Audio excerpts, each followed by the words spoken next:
अगला टॉपिक है वैद्युत क्षेत्र की स्थितिज ऊर्जा। यानी जब किसी द्विध्रुव को वैद्युत क्षेत्र में रखा जाता है तथा उसे वैद्युत क्षेत्र के लंबवत घुमाने में किया गया कार्य ही उसकी स्थितिज ऊर्जा के रूप में संचित हो जाता है, उसे वैद्युत द्विध्रुव की स्थितिज ऊर्जा कहते हैं। यहाँ θ1 = 90 डिग्री और θ2 = थीटा। तो W = था PE cos θ1 माइनस cos θ2।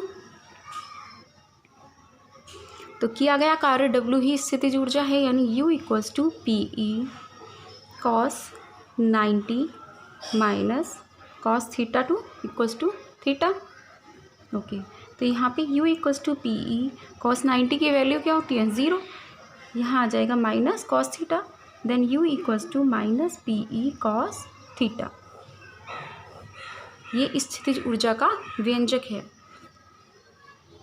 अब इसमें देखिए स्थितिज ऊर्जा कब न्यूनतम होगी, कब अधिकतम होगी और कब वैद्युत द्विध्रुव उदासीन होता है। तो यहाँ फर्स्ट पोजीशन डालेंगे इसकी, θ1 = 90 डिग्री और θ2 = 0 डिग्री पर। U = हो जाएगा -PE cos थीटा। भाई यहाँ θ1 की वैल्यू तो हम रख ही चुके हैं 90 डिग्री, तो हमें केवल θ2 रखना है। -PE cos 0 और cos 0 की वैल्यू कितनी होती है 1, यानी U = -PE। जब द्विध्रुव 90 डिग्री की स्थिति पर है, वैद्युत क्षेत्र के साथ 90 डिग्री पर है, AB, ठीक है।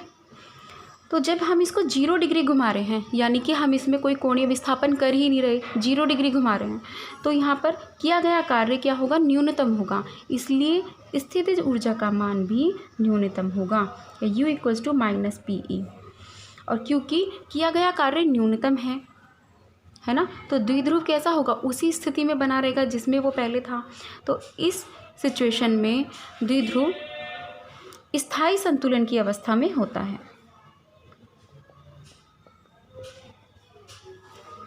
नेक्स्ट देखिए, θ1 90 डिग्री, θ2 भी 90 डिग्री,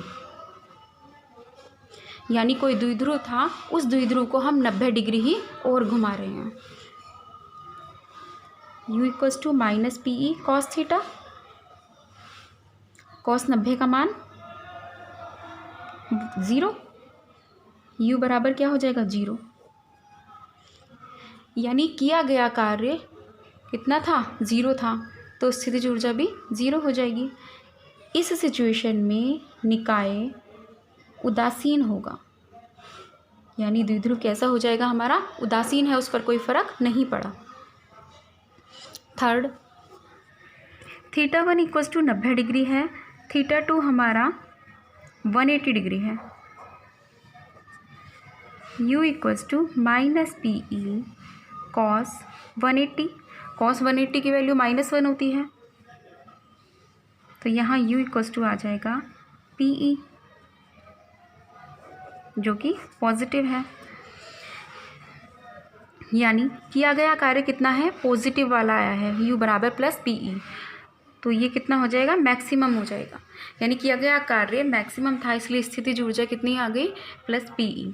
और जब किसी भी द्विध्रुव पर कार्य अधिक किया जाएगा, तो अधिक कार्य करने से क्या होगा, जब हम किसी चीज़ पर, सपोज़ मेरे पास ये पेन है, मैं इस पर अधिक से अधिक कार्य करती हूँ, तो हमारा जो पेन है वो अस्थायी संतुलन में आ जाएगा, तो इसीलिए द्विध्रुव कैसा होगा यहाँ, अस्थायी संतुलन।